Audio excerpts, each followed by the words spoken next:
Vigo.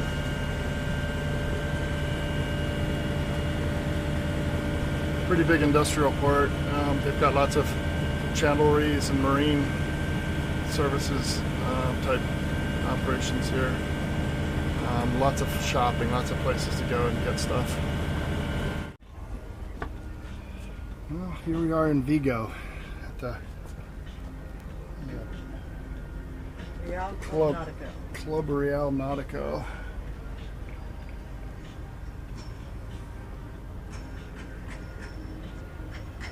Where they kindly gave us one of the owner's slips, who they say hasn't called and therefore has somehow abdicated his right to his own slip. Until he comes back. Town's starting to wake up at 1 o'clock. Let's go get some lunch. We'll go find us some lunch.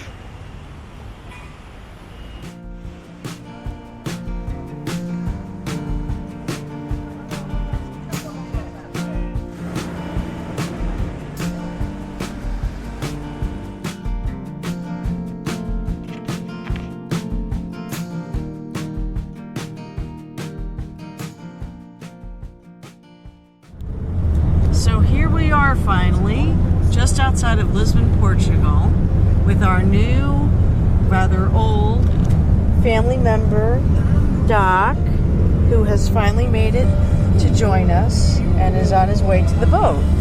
We've had quite a journey to get him here. Our dear friend Cheryl brought him over on the plane, and we had just a huge amount of fun getting him through customs and past the veterinarian and past the border control and past everybody and their mother who had to get their hand out for money.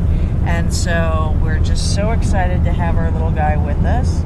We had to drive down from Vigo, Spain, because we had to have the dog shipped to a place that we could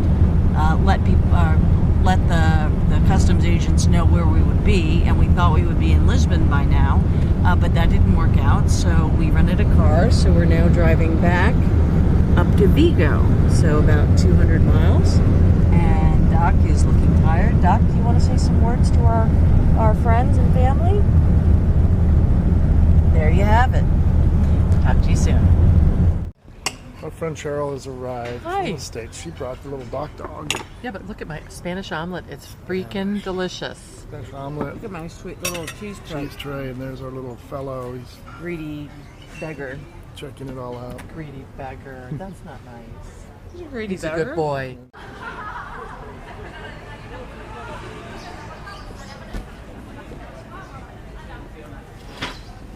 Here, let's just...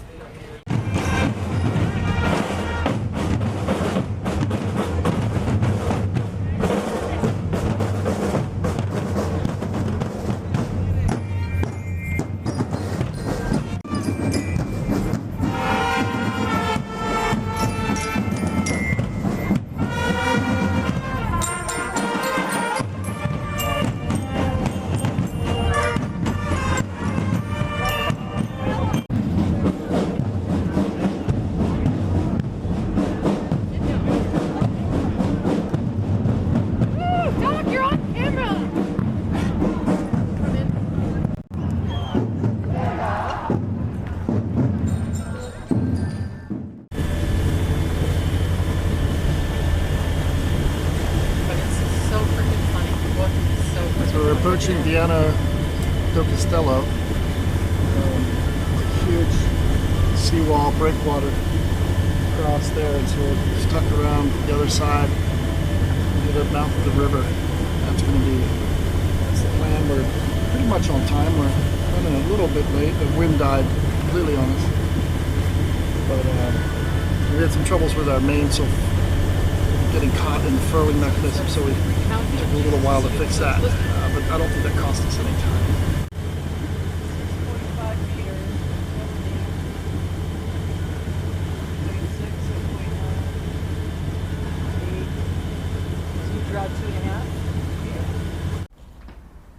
Well, you know, here we have Talisman on the fuel berth at the port. at the marina, and the fuel dock is closed on Sundays. So they're basically telling us just to stay here until tomorrow, and then we get free electricity over here, and we get to be first in line tomorrow for fuel. But then they're going to put us somewhere else, I suspect. But here's the town.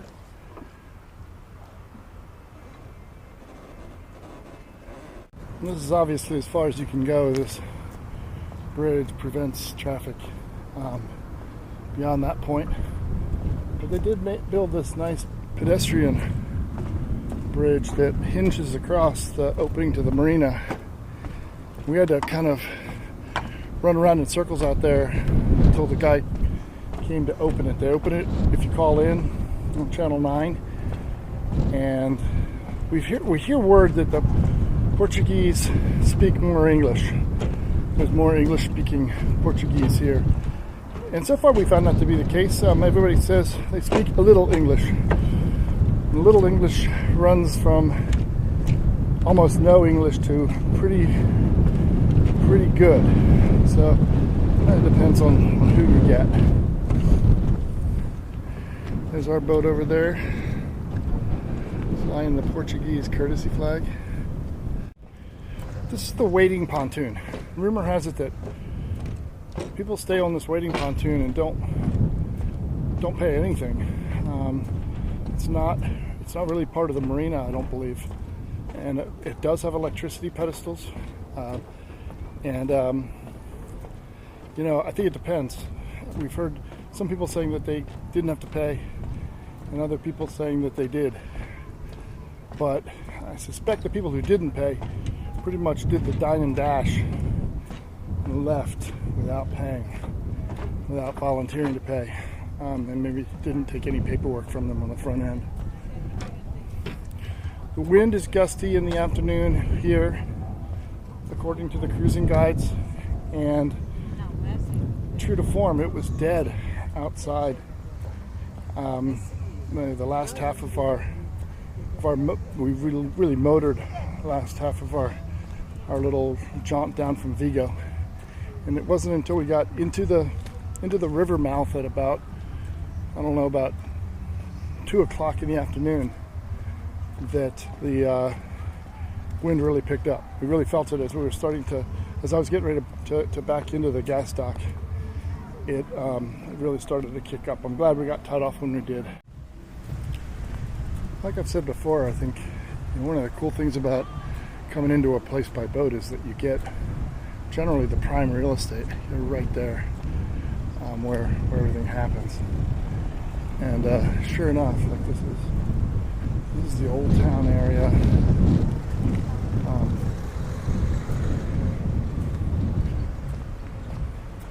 Of town. And so far it's very pretty. There's Cheryl and there's Wendy. Cheryl's with us here for a week. She brought the dock dog across, and there he is. Oh, you. So this is kind of wild. So the restaurants are also stores. And this one, the girls are in looking at the kind of the traditional stuff. They've got these hand embroidered towels. Just amazing. And the dresses, they're kind of almost like a German dermal, almost. Yeah. And then down here, got just a kind of more of a real restaurant with wine and terracotta tile.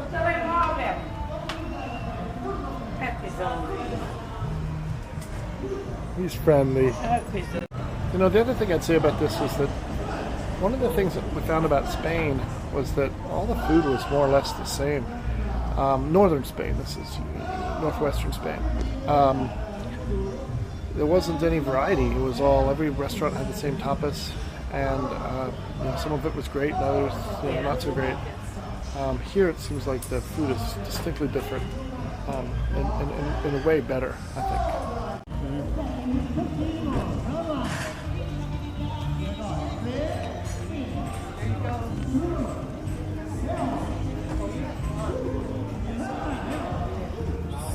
such a different vibe than Spain. It's still kind of an old town, but it just seems like in Spain there's a kind of a frantic. There are a lot of stores that are out of business. Off-season stores on the off-season can't survive, so they kind of be for rent. Here it just seems like it's more balanced.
So I was a little stressed out about hogging up the gas dock, fuel dock, as they kind of set us out here. There's not another berth in the entire marina, but I thought I'd take it. It turns out that the fuel dock is not operational, so they have bad fuel and they're waiting for somebody to come and pump it out and clean everything up, I suppose, and get it back to working order. So now we have a place for the whole day and we don't have to worry about it. I wanted to give a quick review of Viana do Castelo, which we hear from the locals roughly translates to a woman, possibly a ghost, that is seen in a castle. And so that's what the town was named after. There is kind of a destroyed castle, ruins of a castle nearby. Nonetheless, the town is absolutely charming. In comparison to Vigo and Baiona, it feels a lot more prosperous. There's not as many closed stores. There's the buildings look clean and painted, and that was something that we found in Spain just wasn't the case. High population density, but you know, I don't know. We heard that Portugal was a poor country.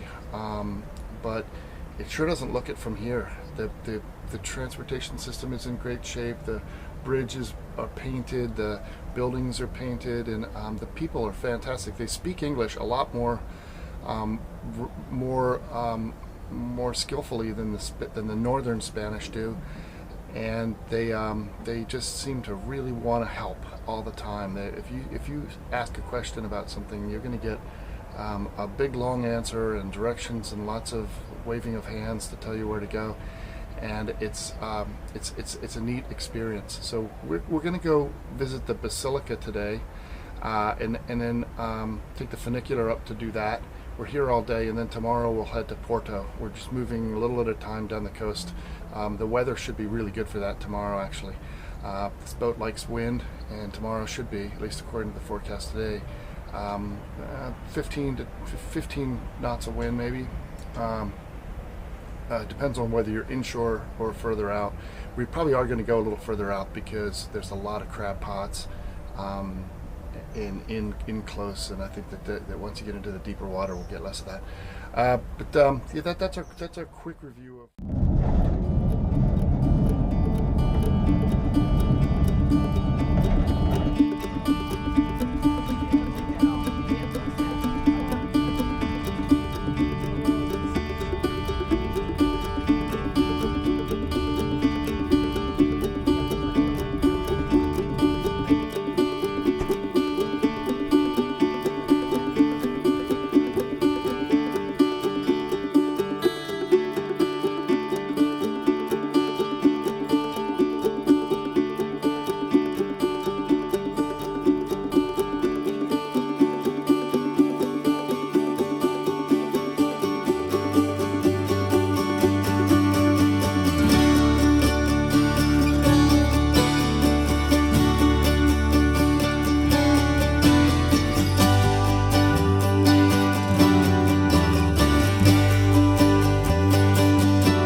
So this is my €7 haircut from a real barber, and I had no ability to communicate with him at all. They didn't speak any English at all. It was all Portuguese, and I just told him as best I could to do what could be done with someone with such fine and short and thinning hair as myself. And I think he did a damn good job. I ended up tipping him the rest of the £7 to up to the £10 note that I had, or €10 note that I had. So I'm happy. I don't have to have Wendy cut my hair this time.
Wasn't really much visual to show you guys, but it's we were warned by Ian about the fog that oftentimes kind of socks in the Portuguese coast, and that's what we had today. It's what, you know, tomorrow Cheryl leaves, and so we kind of have to get her to a rental car and everything. So we just came on up anyway. But now that we're here, we're kind of in the anchorage outside the marina. They say in the cruising guide and the almanac that the marina closes between noon and 2:30, so they won't answer their radio. So we're just anchored out here. We've got another couple of cruising boats here in the same anchorage as we are, and we think we're in pretty good shape. We'd like to get a slip, a berth inside the marina, though. That's kind of the plan. And so we're going to call them when we can. We called yesterday. They wouldn't give us a promise. I think it's just first come, first serve. But anyway, that's where we're at right now. And we've got our anchor alarm set, although we've backed down on the anchor, and it seems like we've got real good holding here. They have us on what they call the reception dock, and there's no other slips available. So they're going to have us stay here till tomorrow, and then they might get us a place. We booked 3 days because they make you prepay and there's no refunds. But it seems to be a nice place. Leixoes is across the river from Porto, and Porto is the second largest city in Portugal, next to Lisbon. And we've heard good things about it. It's got the channelry was very, very nice. The girl let me borrow a electrical converter cable to see if it would work, under the promise that I would come back and pay her. So that's always nice. People trust you that way. Yep, so this is it. We're on the dock. Everything's good. And yeah, we're a long way from that electric pedestal. That was the problem. I just couldn't get the cord to be long enough. Dog. He says, "Hi, Dad. I'm tethered in. I'm not allowed to leave the cockpit." That's pretty much how it is when you're a dog.